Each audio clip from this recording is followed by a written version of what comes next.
in the new criminal laws. We cannot brush aside in entirety they are bad. But for the purpose of this discussion, I want to bring it to the notice of all of you where Parliament has missed the crux of the issue. The Supreme Court many times said that when a law becomes unconstitutional, number one, when the provisions are against the fundamental rights. Number two, when they are against any other constitutional provision. Number three, when a criminal provision, a section is vague. Given that, I will take only Indian Penal Code and two provisions of the Indian Evidence Act now for the purpose of our consideration. If you see Indian Penal Code 1860 and Bharatiya Nyaya Sanhita 2023, almost all the imprisonment or the sentences which can be in punishment which can be inflicted on a person under Indian Penal Code are given. If you see 4B of Bharatiya Nyaya Sanhita, it says only about imprisonment for life. So there cannot be any other punishment except what is given under section 4. However, section 104, section 109 and 117 gives a new kind of punishment, saying that life, imprisonment for life, which shall mean the remainder of that person's natural life. That punishment is not prescribed under section 4. Life sentence means it is the remainder of the person, but after 14 years, the government can consider for remission and release him. But the penal code itself says in 3 sections that imprisonment for life, which shall mean the remainder of that person's natural life, means that first, this qualification is not given under section 4, number 1. Number 2, if you take that which shall mean the remainder of that person's natural life, then the constitutional power of the President of India and governors are taken away by this to give remission of a person's imprisonment. So this, according to me, is not in consonance with the very many judgments and the constitutional power of the governor and the President of India, as well as the state government's power under CRPC. So this aspect has to be considered. This is first drawback of the sections. Number 2, we all know 302 of the Indian Penal Code is the punishment for murder. Now it has become 103. 103, if you see, there are 2 clauses. One is punishment for murder, which is parametria same of the earlier act, 302 IPC. But there is a second subsection. Subsection 2 of 103 says, when a group of 5 or more persons acting in concert commits murder on the ground of race, caste, community, sex, so and so, then they shall be punished. If you see, the same punishment is given. Then why such classification is happening? If 5 or more persons committing a murder, then automatically they are liable to be punished as a common object under section 149. Why this was introduced? In fact, you have to go through the first bill, that is, before the amended bill was introduced.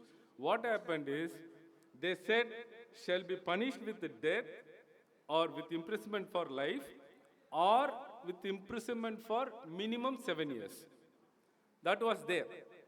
So in the committee, I pointed out, sir, you are saying that this is mob lynching, cases of mob lynching. In short, it can be said as cases of mob lynching. For mob lynching, if you want to give a greater punishment, and if you give imprisonment for minimum of 7 years, all those accused who are coming under the second proviso will escape with 7 years and 1 day sentence. How can it be? Then they realized it. Instead of omitting the entire subsection, they omitted only imprisonment for 7 years.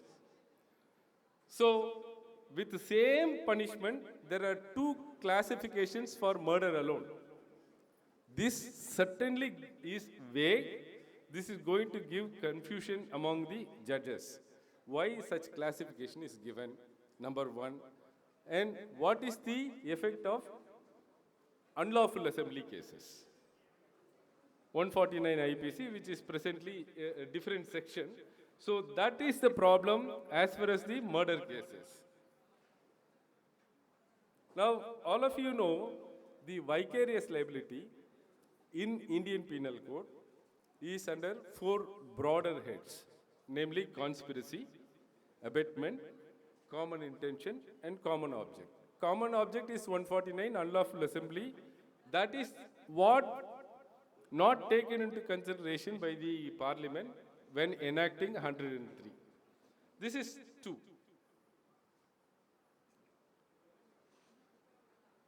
Causing death by negligence. Section 304 capital A was there.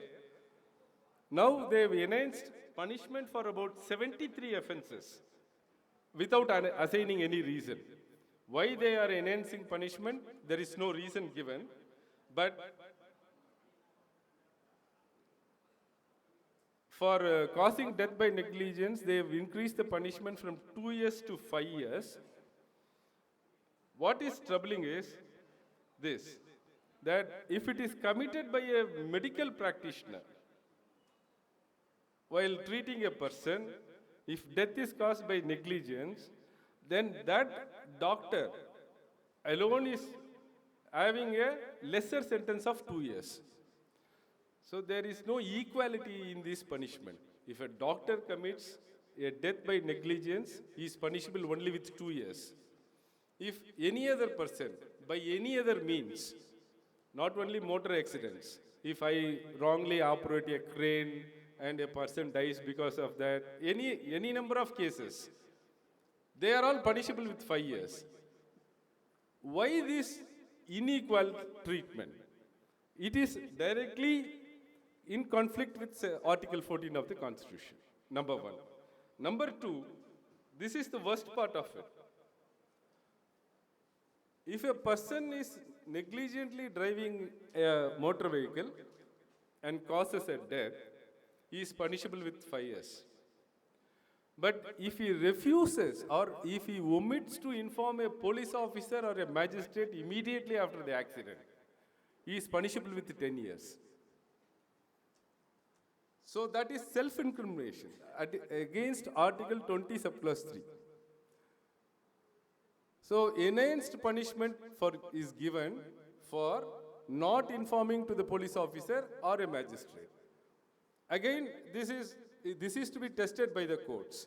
So in this area only, now only this part of the section is not given effective in the GO or in the notification because of widespread strike made by the truck drivers and truck owners.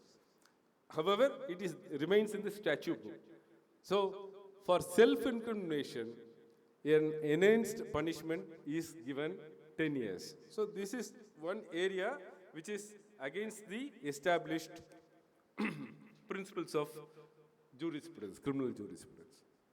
What is troubling is introduction of 110, 111, and 113. That is organized crime, organized petty crime, and terrorist act. These three are the new introduction in the Bharatiya Nyaya Sanhita. Why they are bad? If you see, an individual person can be made as a person committing organized crimes, not groups. That's one of the main problem. Number two, counterfeiting of notes. If it is done by one person and police likes him, he can be prosecuted only a person counterfeiting note. If the police officer doesn't like him, then he can be booked under organized crime offender. And the same counterfeiting of note is also made as a terrorist act. So three kinds of definitions are given, punishments are given for counterfeiting of notes alone.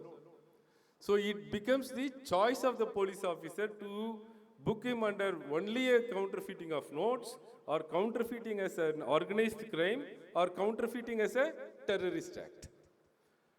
This is giving enormous power to the police officer.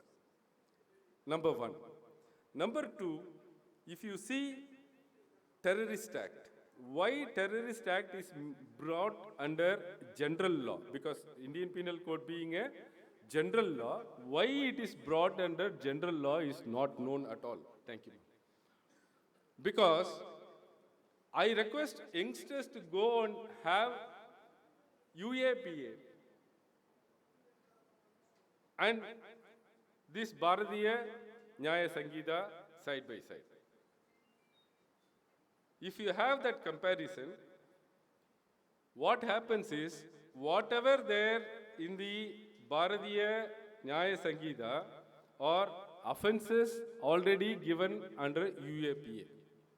There is no difference, not even a difference in the language, comma, full stop. Whatever offenses prescribed under UAPA are now offenses under Bharatiya Nyaya Sangeeta as well. What is troubling more is section 103 subclause 9, that is Terrorist Act. 113 Terrorist Act, subsection 9 says, a person to be prosecuted under Bharatiya Nyaya Sangeeta or under UAPA used to be decided by a superintendent of police, not by the court. So a kind of a judicial power is given to the police officer to decide under what provision. The same offense, same act is punishable under two enactments. Now the police officer is given a power to either try him under Indian Penal Code or Bharatiya Nyaya Sangeeta or under UAPA. This is one point. Number two, henceforth, all these offenses, Terrorist Act, are all considered as offense against a state. All of you know, offenses against state